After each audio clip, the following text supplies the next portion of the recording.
Great. Okay. Welcome everybody. Today, our speaker is Dr. Romit Maulik. He's an assistant computational scientist at the Mathematics and Computer Science Division of at the Oregon National Laboratory, and is also research assistant professor at the Illinois Institute of Technology. So our Dr. Maulik interests are machine learning, high performance computing, stochastic processes, all these with very interesting applications on different fields. And this talk is gonna focus on reduced order model for, again, various dynamical systems. And so I'll let Dr. Romit to go into the details of this topic. Just remind you that we'll have a session at the end of the talk for questions, but if you have any question, you can just switch on your microphone during the talk and ask any questions. So Dr. Maulik will be happy to take questions during the talk. Yeah. So that being said, Dr. Maulik, the floor is yours. Okay, thank you so much. Thank you very much, Dr. Yafello, Dr. Fan, for the invitation. You know, I looked at the list of speakers that I'm following, and it's a tough act to follow. So many great speakers, but I will try to entertain you today. So yeah, thanks again for the invitation.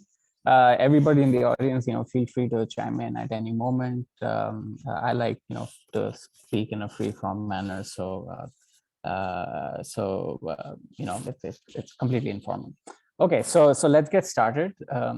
I think it's always instructive to start talks with some sort of big picture type of question. A lot of the work that I've been doing recently, specifically here in the national labs, not just by me, but my collaborators and colleagues, has been motivated by, succinctly summarized by this schematic that I pulled out from a report released by the WCRP, the World Climate Research Program, which tells you at the moment, it's a report that has several grand challenge problems, but one of the biggest problems is actually related to forecasting the state of the environment, right? So now when I say forecasting, your mind probably immediately goes to what the weather will be a few days from now, or, you know, whether it's going to rain and how much it's going to rain, you know, next week. That is something known as, you know, as a weather prediction.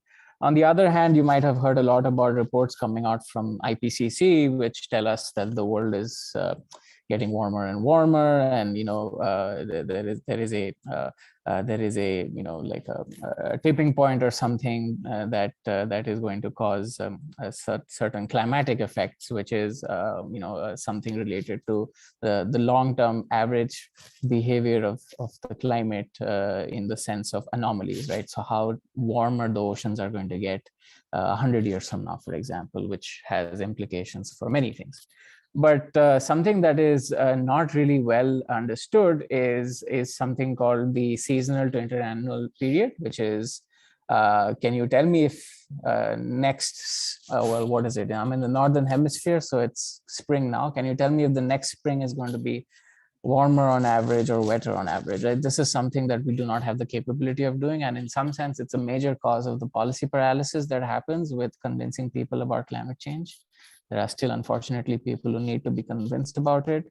The fact remains that they use the argument of your predictions are not good enough for a few months down the line. Why should we trust it for you know, hundreds of years in the future, right? And this is something that is a grand challenge problem, not just in the sense of what better predictions can do for us in terms of logistics, in terms of preparation, in terms of disaster mitigation, but also in terms of in general, like climate change policy adoption. So what can we do about this particular problem? Well, you know, as I'm sure you're all aware, there is a huge amount of data that is being generated across the planet at the moment, whether through numerical simulations or through remote observation. So for example, on the left, this is a simulation that me and my collaborators are running at the moment on Argonne's large supercomputer Theta, which is a climate model using E3SM, which is the US Department of Energy's flagship climate model. on a 4-kilometer grid, 4 kilometer at the equator. So it's not really like a Cartesian grid. It's because it's in some sense it's a sphere.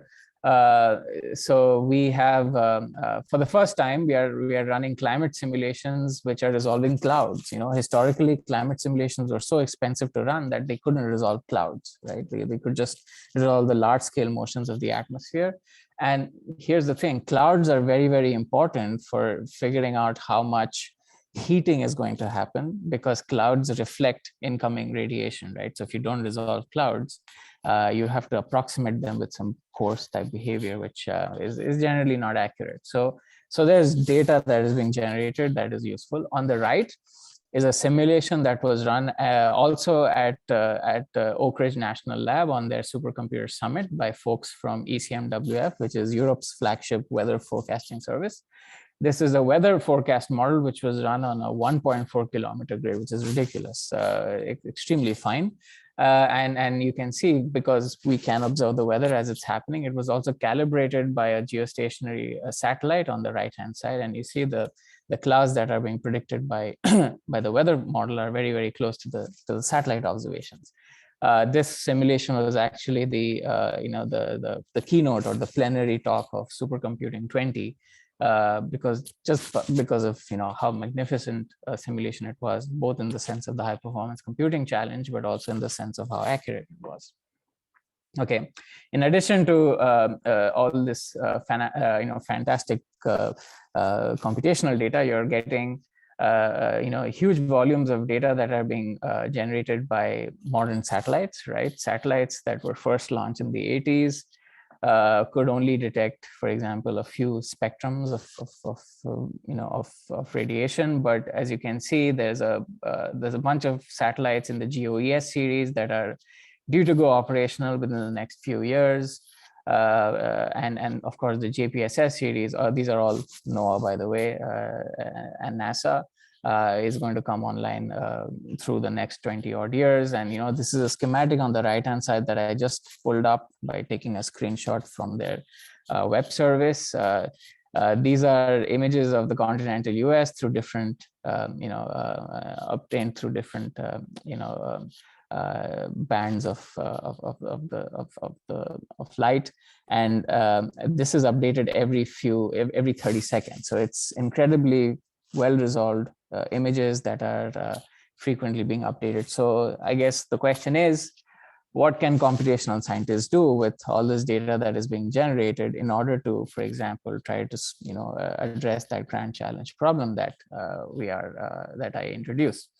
And so in today's talk, I'll be talking about a bunch of recent strategies that are being developed, that I have been working on with my group and with my colleagues to actually learn nonlinear dynamical systems from data, because all the data that I showed you, whether computational or remote sensed, was actually coming from a very complex dynamical system, which in some sense is very difficult to simulate using PDEs, both from the question of accuracy as well as computational expenditure. Okay, so with that, let's introduce a few terminology and a little bit of background. So I talked about emulation, or I talked about reduced order modeling or surrogate modeling. The idea of so what exactly is an emulator or a surrogate? And the idea is, if you're actually trying to conduct computational campaigns where you need several forward models evaluations, right? So let's say you're doing any sort of control or optimization or ensemble forecasting, where there is some dependence on a parameter or on the initial condition, which requires repeated evaluation. These sort of models that you build from data can be can have great benefits in terms of computational expense. That's the first bullet point. The second bullet point is that there are many cases where you may not have a good enough model to begin with, in the sense of your equation-based models, which generally people write down using things like PDEs or ODEs, are in some sense so simplified to be tractable that they actually miss out on key behavior that your original system possesses. And then you end up essentially losing accuracy. And maybe in such cases, your reduced order model that you build from data can fix that issue. Okay. Okay, so of course there are many different ways to build a reduced order model, many mathematical techniques, and I have also worked on many different types of approaches, but a very popular approach to actually building emulators or surrogates is something that I'll basically be introducing over the next few slides. And this relies on observing your data, the data that you've collected, whether it's simulations or remote sensing, and identifying a low-dimensional subspace on which you can essentially build this reduced order model, which or this surrogate model, which is more efficient. So, for example, I'm sure is someone writing on my screen? This is an interesting feature of Zoom. I don't know if this is someone, but feel free to do so. I mean, if this is interesting to you. So I haven't seen this feature before. Okay, so let's say you've observed data from a system, and you want to identify a low-dimensional type of representation of this system. So one approach to do so is actually doing a linear type of compression. So, for example, in equation 1, I have a matrix S, which is what people frequently call the snapshot matrix. So the columns of this matrix correspond to observations of your dynamical system, which are just flattened in all the degrees of freedom. And the representation A is the compressed representation that you'd wish to obtain by performing a linear sort of coordinate transformation, where U tilde is a appropriate set of basis vectors onto which you project your system. Usually U tilde comes from something like the proper orthogonal decomposition, which is nothing but the singular value decomposition. You find the left singular vectors of the snapshot matrix S, retain a certain few which meet your demand for accuracy, and then the U tilde correspond to those vectors, and then you can obtain the reduced representation A over here. In other cases, you may actually rely on nonlinear compression methods, which are appropriate when, for example, you may have a continuous spectrum in the eigenvalues for in the singular values after you perform a singular value decomposition. So this frequently happens in real world systems where there is a multi-scale type of behavior, turbulent type systems. And so you may rely on something like an autoencoder to actually compress your dynamics and obtain a reduced representation.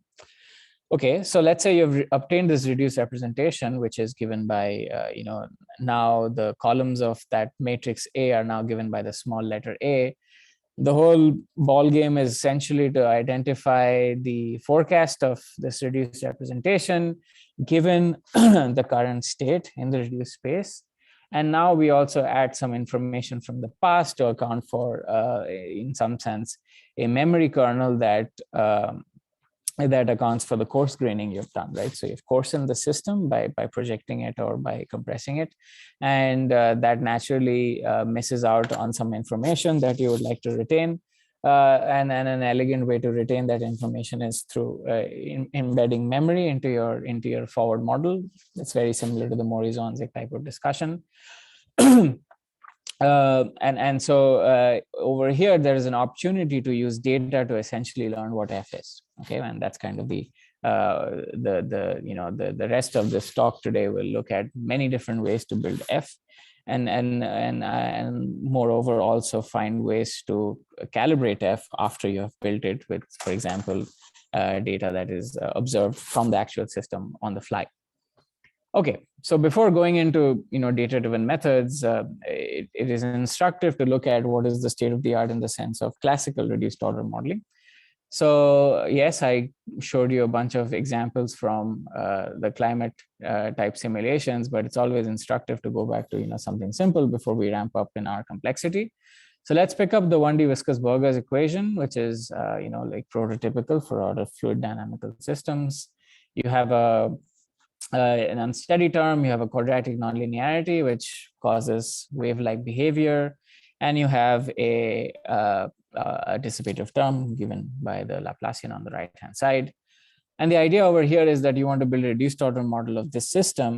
And the classical way to do it is to actually leverage the equations you've written down for the system into the coordinate transformation. So, you can perform a Galerkin type discretization where instead of using the Cartesian grid, you use this set of basis vectors that you identified from the snapshot matrix. So you simulate this system for example, different values of nu, or for different values of the initial conditions, or different values of boundary conditions as well, which in this case we have periodic boundary conditions. But and then once you calculate the u tilde, the singular vectors for these different simulations, you can project it where it is the actual equation onto these vectors to obtain a reduced system of equations, just a few ODs, coupled ODs, which sort of capture the basic elements of the original PD, which is you have a linear term and you have a nonlinearity. But now this is a nonlinearity, which is quadratic in the number of basis vectors you retained, or quadratic in the number of degrees of freedom you retain, which is far reduced than a PD, which would obviously require a very fine discretization, right?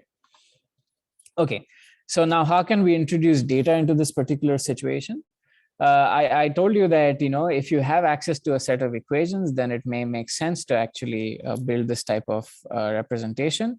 But frequently, for example, if you're looking at data that's coming to us from a satellite, you do not have access to this particular system. So you can actually, you have the dual task of also learning the equations of the right-hand side that go into the Galerkin type of projection.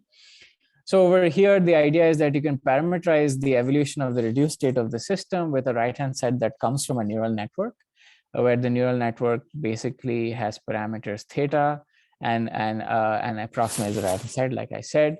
The idea over here is to then train this system or learn the right-hand side by essentially performing an optimization where the forward model is a time integration of this initially unknown neural network. And the gradients with respect to the of the parameters of the network which go into an optimizer are solved for by an adjoint type problem. This is very classical in for example, PD constrained optimization, except that over here we don't have a PD constraint. We don't know what the PD is.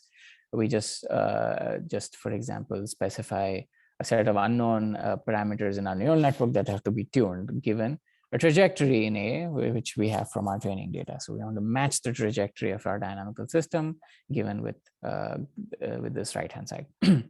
Okay, so an alternative to the neural OD, or more appropriately a cousin of the neural OD, where if you actually make the appropriate discretizations to the F on the right-hand side and add a few bells and whistles, is the long short-term memory neural network, which preceded the neural OD. The idea of the long short-term memory neural network is that if you do a backward Euler discretization of the right-hand side and then prescribe some structure to F and to the thetas, you can actually have a neural architecture that makes forecasts at a particular time step t with an influence of the output at the previous time step. And this output is in some sense autoregressive. So the output at a particular time step is affected by the output at a previous time step, modulated by some internal mechanism into this of the LSTM, which lets it learn long-term correlations in addition to the instantaneous forecast. So this is also a kind of an analog of the previous system, except that over here you don't have to do an adjoint type solve. You can just learn your system by penalizing the L2 norm at the particular time step t. Okay, so let's go back to burgers and quickly do our first set of experiments before we make our problems a little more complex. So for example, over here, if I solve this particular system, which I just introduced to you with a sufficiently small viscosity, 2.5 e to the -3, Then you see behavior, which, for example, is shown in this sample over here, where you have an initial smooth condition, which develops these discontinuities as they are evolved over time. These discontinuities are in some sense a mix of dissipative behavior, because there is a dissipative term, but also advective behavior. So it's a complex type of system to solve.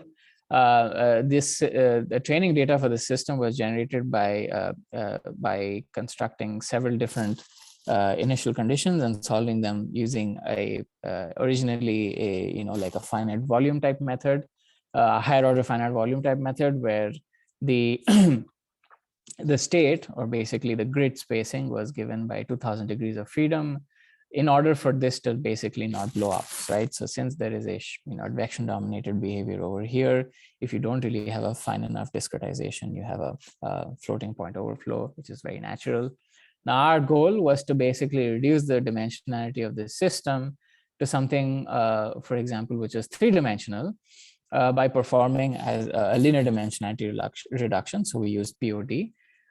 What you see on the right-hand side is us performing that coordinate transformation and using just 3 POD basis vectors and projecting the system onto the 3 POD basis vectors and then showing you what the trajectory looks like.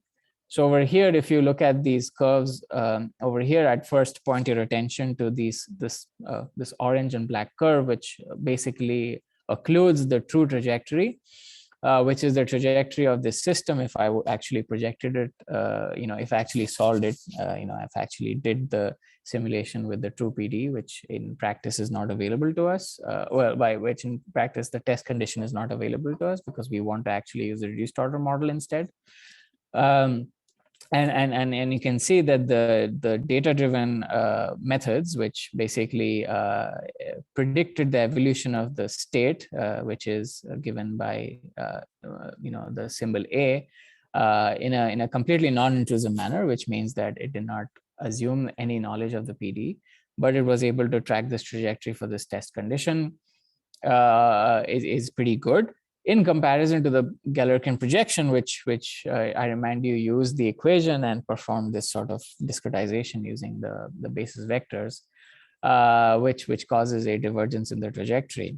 And at this moment, the hypothesis is that this divergence of the trajectory is because the discretization that we use, the Galerkin projection using the equations, added some inaccuracies related to, for example, the closure problem, since it was not actually resolving all the frequencies and not having a memory element. We are not able to basically stick to the true trajectory as the data-driven alternatives are. Okay, but this is at the moment just a hypothesis, so we should go ahead and test it. So, for example, up here on the top, I'm just doing an energy spectra calculation of the final solution field for all the different reduced order modeling methods and comparing it to the truth, which again, the truth is obtained by a higher order finite volume scheme on the original Cartesian grid. And so you can see that the residual between the true and the data-driven, reduced order models, as well as the Pod Galerkin, the Galerkin projection reduced order model, if you do this comparison, you'll see that the data-driven residuals are much smaller. Well, I shouldn't really call it data-driven, but let's call it machine learning, because the Galerkin projection also uses data in the sense of the POD basis vectors are coming from data. And so, and in certain scales, it's actually several orders of magnitude. So this kind of is one data point to support our hypothesis that we are actually running into the closure problem when we run the Galerkin projection.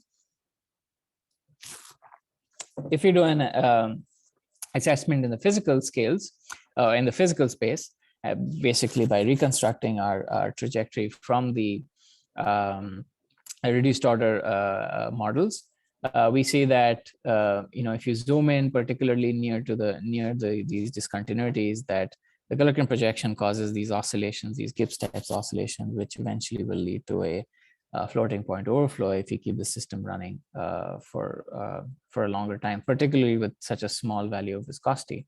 Whereas the LSTM and the NeoLOD, these two data-driven methods, or these machine learning methods, are able to kind of match the true solution profile quite nicely, right? So that's another data point to show you that the equation-based method, the Galerkin projection, had some issues with capturing all the scales. Okay, so now in that particular example, this you had you of course had advection-dominated behavior, and you had multi-scale behavior, which you can see in the spectrum of the kinetic energy over here.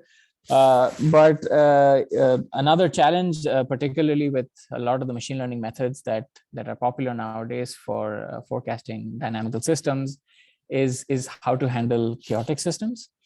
So, for example, if we change the system from something that like burgers to something that is Kuramoto-Shirasinski, where over here you have a different linear term on the right hand side instead of having just the standard Laplacian, you have a fourth order term as well.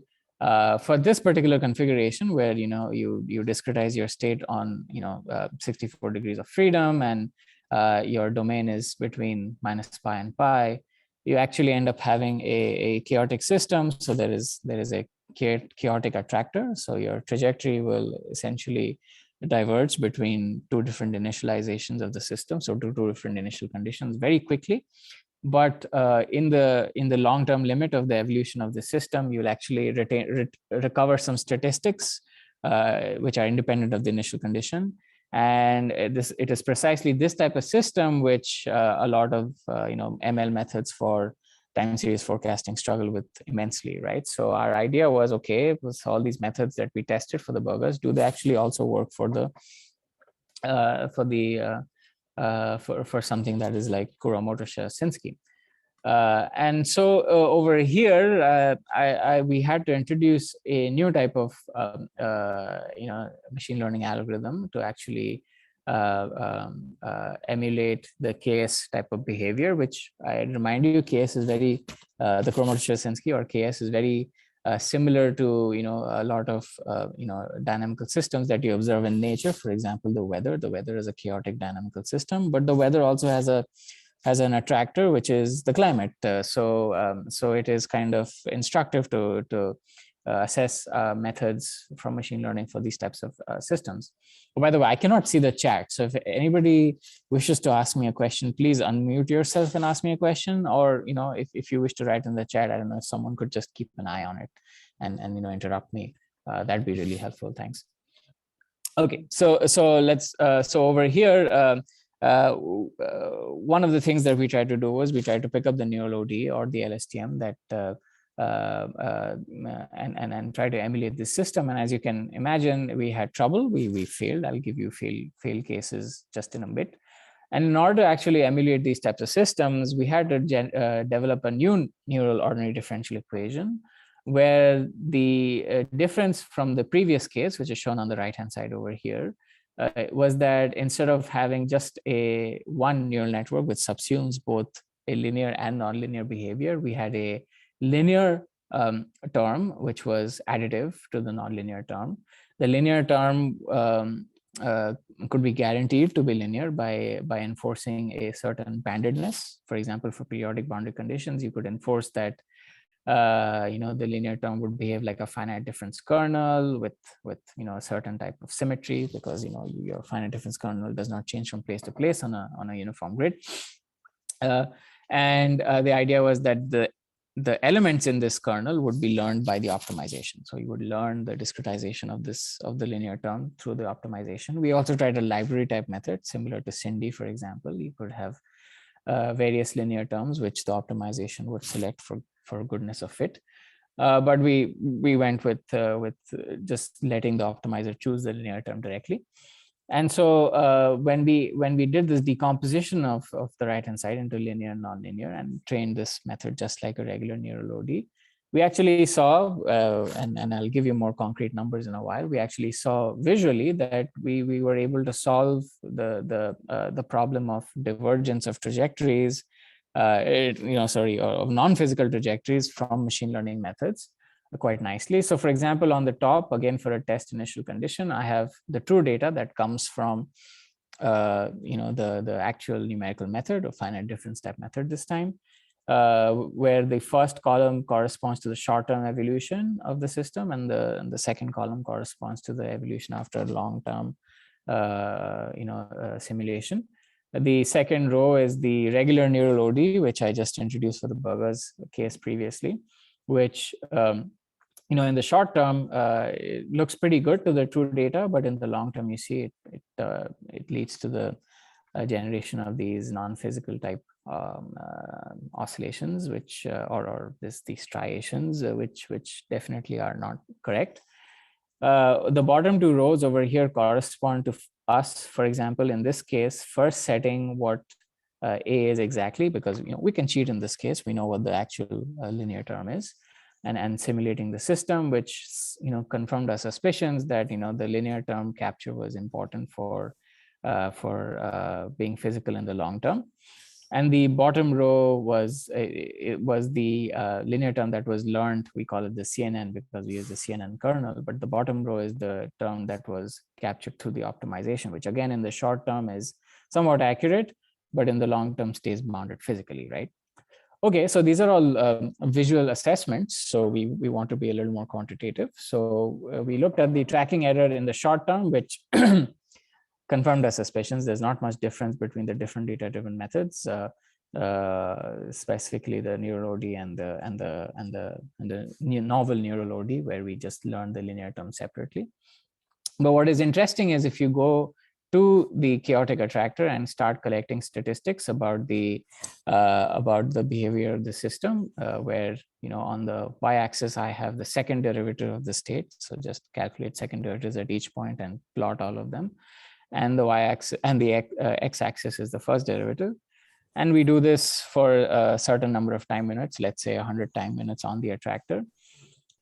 You will get these PDFs, these scatter plots, which for the true data look like, this nice sort of, I don't know what shape this is. It looks fruity to me, so we'll call it a peach, let's say. This shape from the true data, which the nonlinear and the linear decomposition type behavior that we introduced is able to capture, but unfortunately, the regular neural OD, if at all, it managed to stay stable till that moment is basically not able to capture at all. So this is something that confirms our suspicions about these types of systems, that you actually need to build in some structure into the machine learning algorithm actually to calculate the chaotic attractor. Of course, over here I'm showing you just the regular neural OD.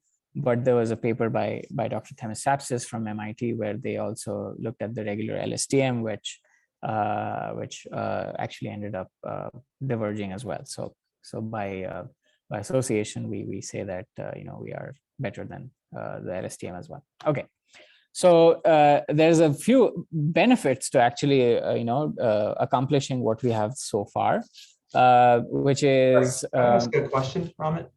Oh yeah, please go ahead. So on the last few slides where you're doing this decomposition into nonlinear and linear terms for your learned OD, is this done in the full space or in a reduced space? Very good question. So this is done in the full space. I promise I'm not a politician who promised a reduced order model and didn't give you one. The reduced order is coming just in a minute. Okay. Very good question. Thank you.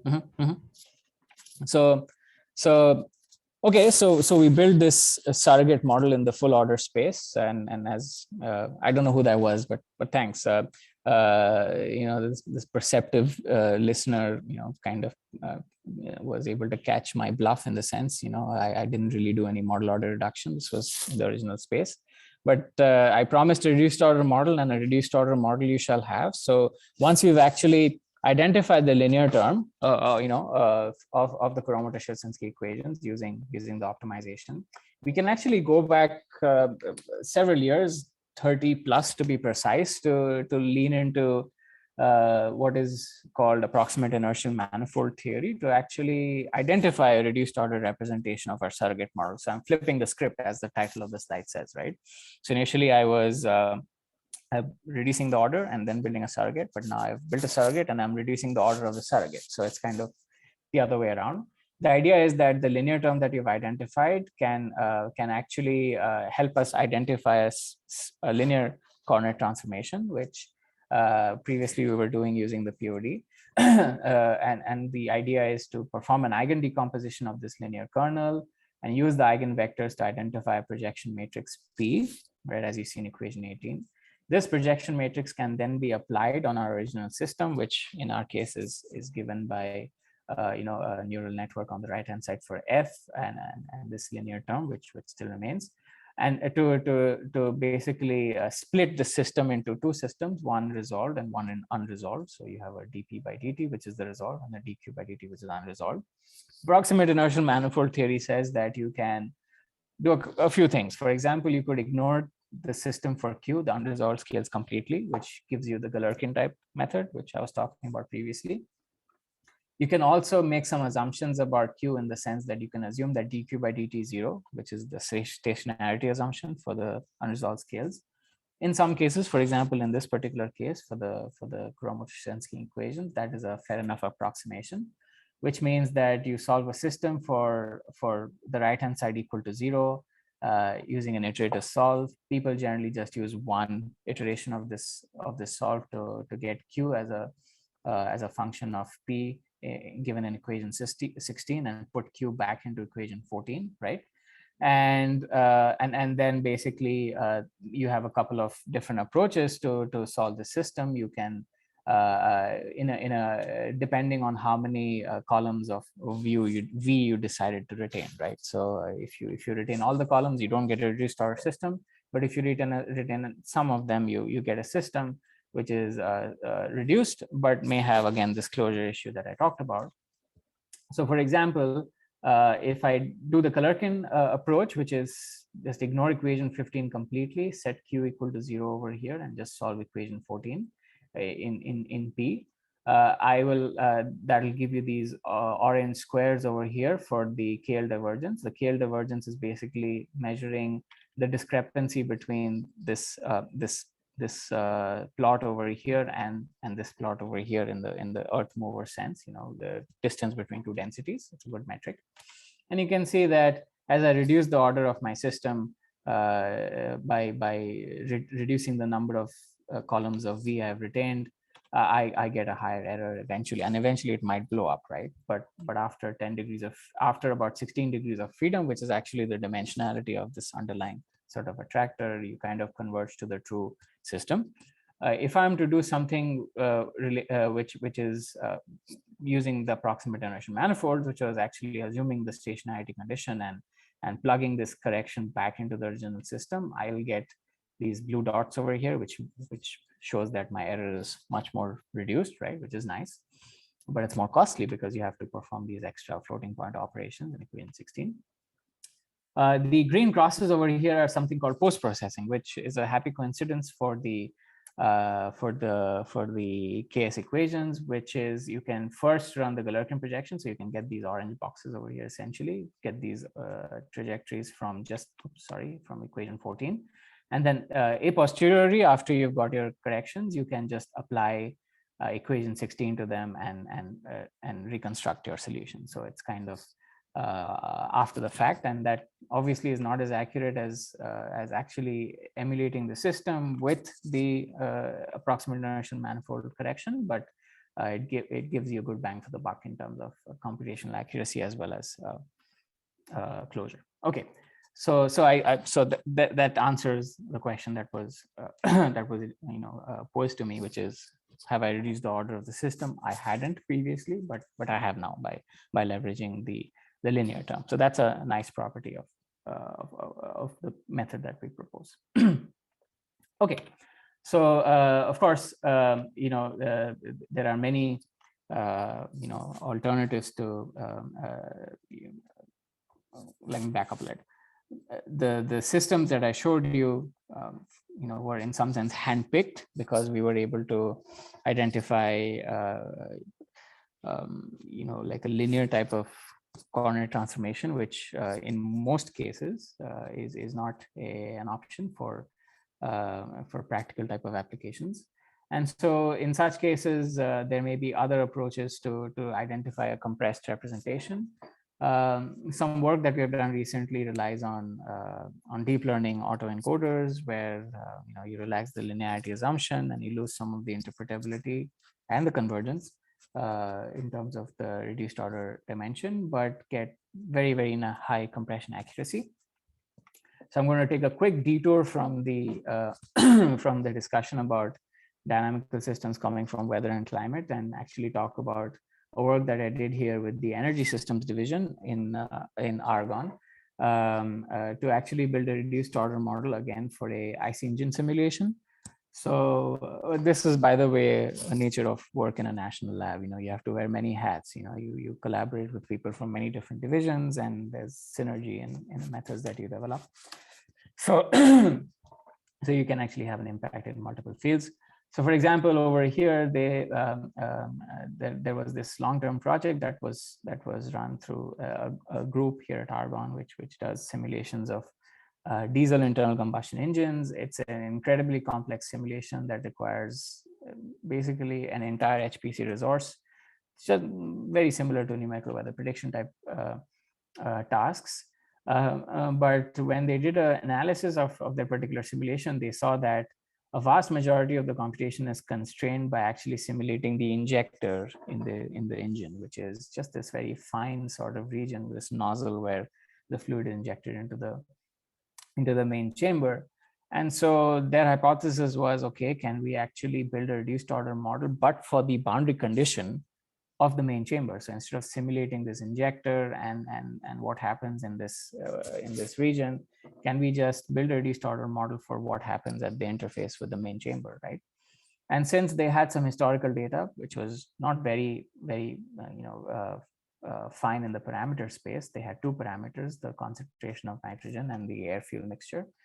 But they had run simulations over the last 10 odd years. We were able to look back at this data and actually collect snapshots for the boundary conditions at this particular sort of patch for various time steps and various parameters, and essentially and build a reduced order representation, except that for this particular problem, we had trouble using a linear type of method.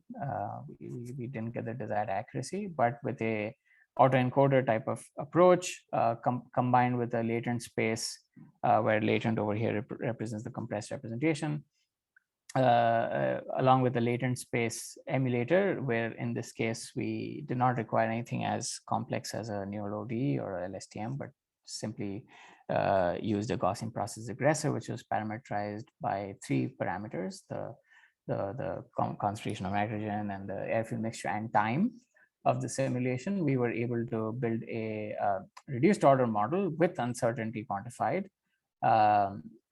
where the idea was to just predict the boundary condition, as I said. And you can see for these test cases where the CFD and the was available, the ML prediction was sufficiently accurate.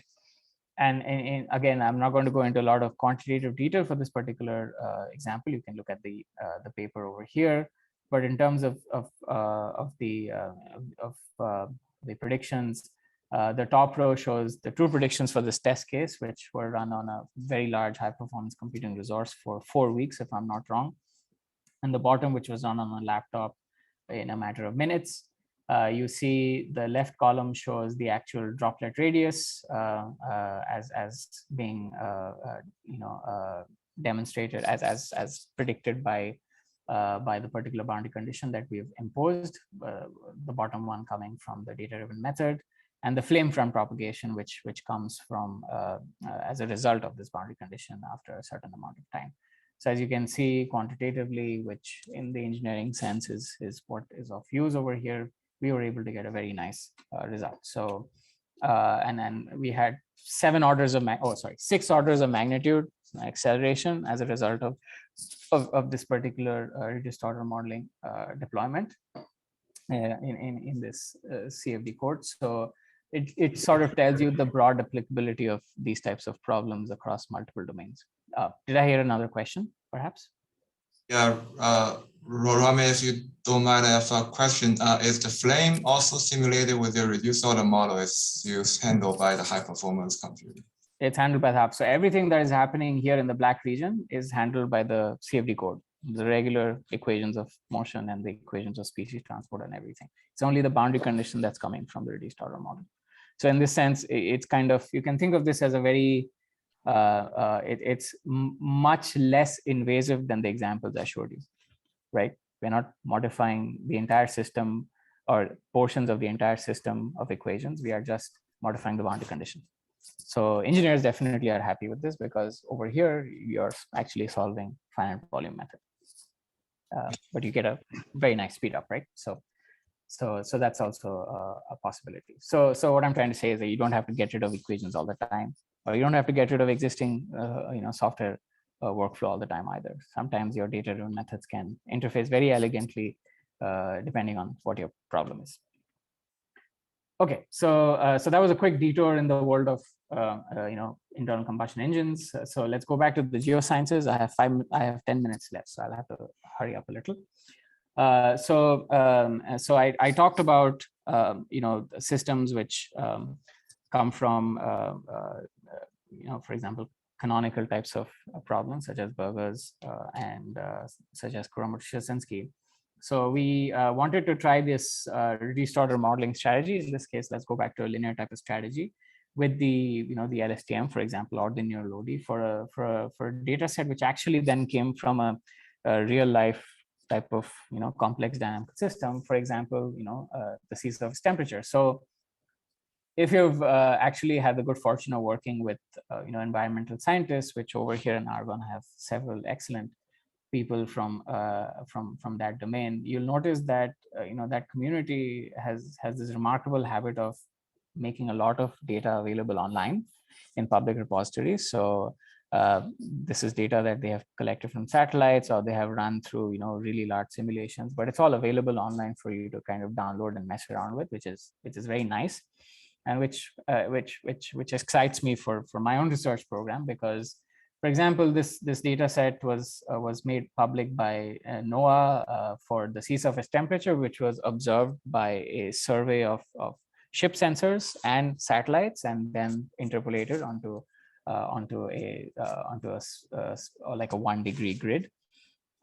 This data was available from starting 1981, which is when satellites started to get really good, all the way through to the present day. But when we ran this, when we started doing this work, we started in 2019, late 2019. So we only used data up to 2018.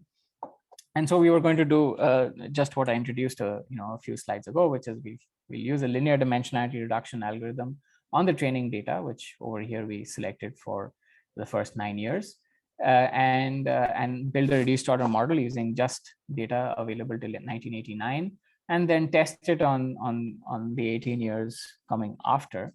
And as you can see, as you can guess also, that we ran into certain problems in actually building the reduced order model, which required an outer loop type of intelligence to actually to improve the accuracy. Specifically, when we were building a neural architecture to actually forecast 8 weeks in advance. So 8 weeks is starting to become a sub-seasonal type of time frame. We were not getting the desired accuracy at all, right? So for example, what we ended up doing was we ended up actually leveraging some capability that we have over here for architecture search, where we have an outer loop intelligence. So in some sense, we have another machine learning framework that doesn't actually learn to fit the data set that we see, but actually learns to propose an architecture that fits our data set well. So how do we do that? So the idea is to parameterize our potential neural network architecture as a member of a search space. So a neural network architecture has an infinite number of combinations. The search space is infinite. But one way to bound it is by assuming that it is sampled from nodes of a directed acyclic graph. So if I design a search space that looks like this, where the ovals represent operations that are happening, for example, hidden layers, skip connections, and so on, and basically the arrows represent information flow. So your input flows through that particular arrow to go to another level. to another layer. The idea is that by prescribing choices at these oval areas, right? So you can have 2 choices here, you can have 5 choices here, you can have again 2 choices over here. You can represent a particular architecture sampled from the search space through a string of numbers, essentially, right? Well, not a string of numbers, like an array of numbers, an array of integers. And if you randomly select integer values, which are obviously bounded by the number of choices that you have at these ovals, you can generate a random new architecture, right? So by sampling choices at these nodes, you can actually generate novel architectures, which may be significantly different. So if you actually, and as you'll see, but this may be familiar to people in the audience who are, who have done genetic algorithm type optimization studies, where if you actually initialize architectures by randomly sampling these nodes, and then evaluate how all of these architectures have performed, asynchronously or at scale. So you have large number of GPUs available to you.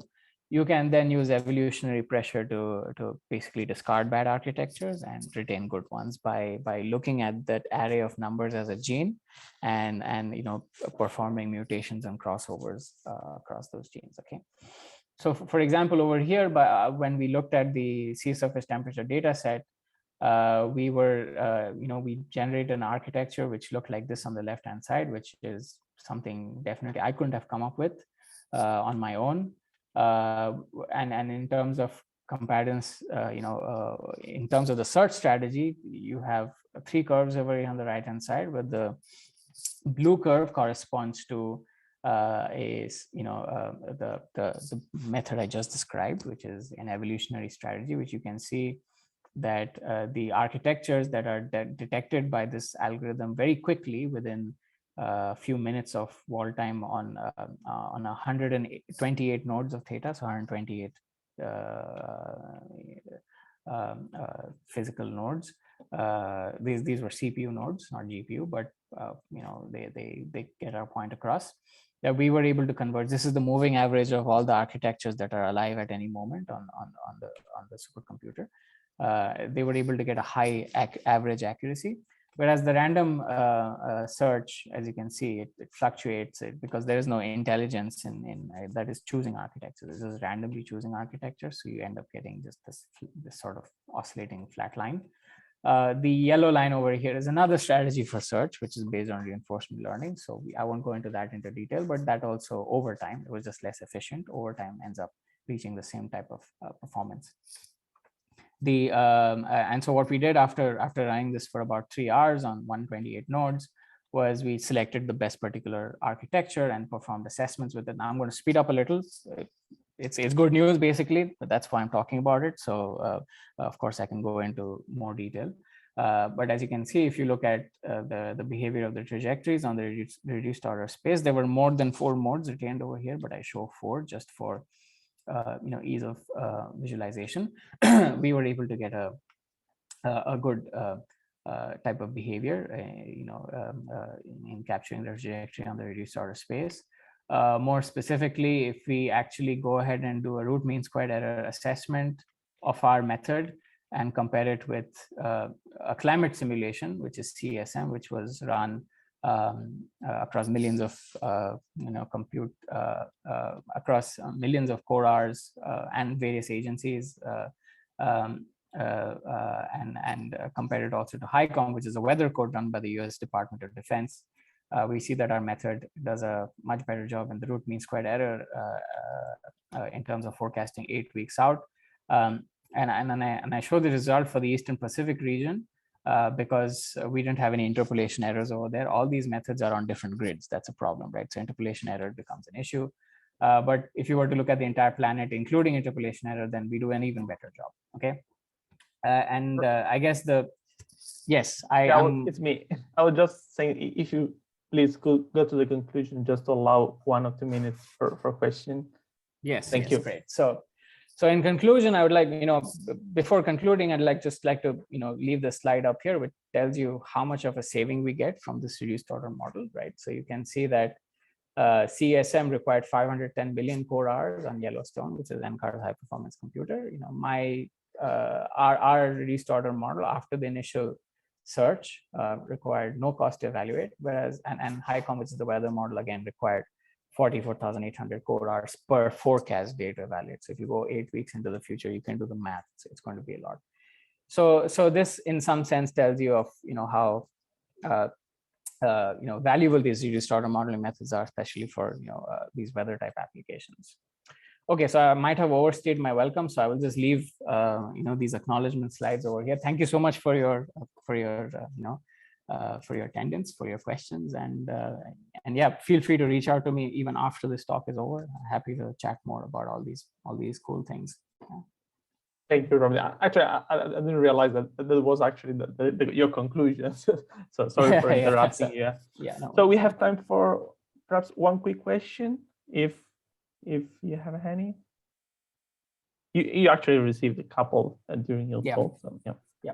Is there any question?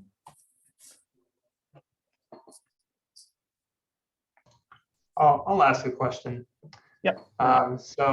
So going back to this approximate inertial manifold part of your talk, I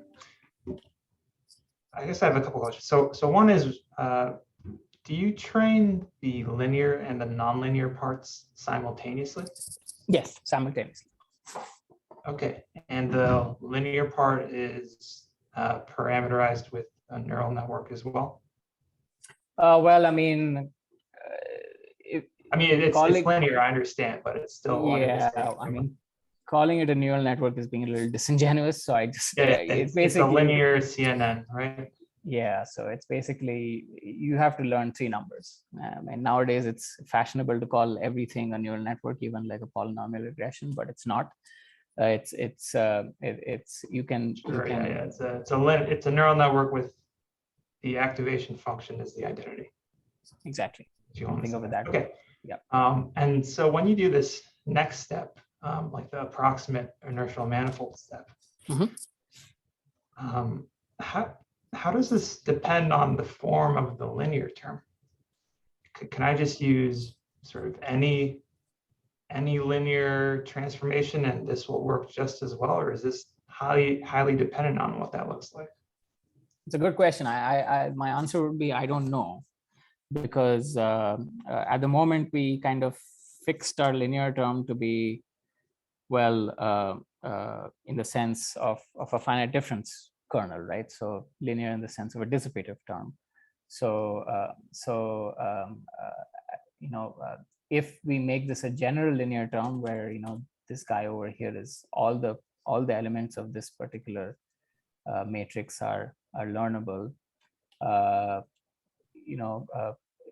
we'd have to look at the eigen. So okay, so backing up a little. So there's a few details that I've omitted over here for the purpose of making things a little clearer to the audience. So when for this particular problem, we know that there is an exact linear term, right? It's the linear term of the KS equations. So now, since the optimization of this system is a non-convex type optimization, we frequently saw, in fact, most of the time, we saw that we did not really obtain the right linear term, right? We got something that was only approximate, right? So that is an issue, okay? And so when we were doing the eigen decomposition of this particular linear term, we saw that the eigenvectors did not actually match the original eigenvectors of the true linear term, right? So my summer intern Alec actually came up with an ingenious method to make this work even for an arbitrary linear term that is obtained, which is we chose the v tildes or the specific eigenvectors in such a way that dq by dt was large. So so the idea, or let's just put it that way, put that the resolved term dp by dt was large after performing the projection. So in some sense, the v tildes that you're supposed to retain are supposed to capture information. So when you do the SVD, you look at the magnitude of the singular values, right? And that instructs you whether you wish to retain a particular basis vector or not. Over here, we retained basis vectors based on the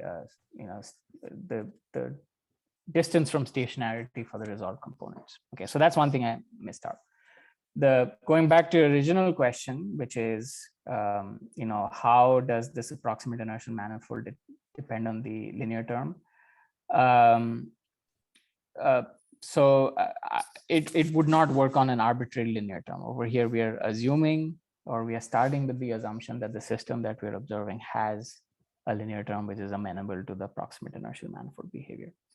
So for example, if you actually go back to AIM theory, you'll see that there are many systems, for example, like classical turbulence, where you will have, you may not be able to extract, perform this sort of model order reduction.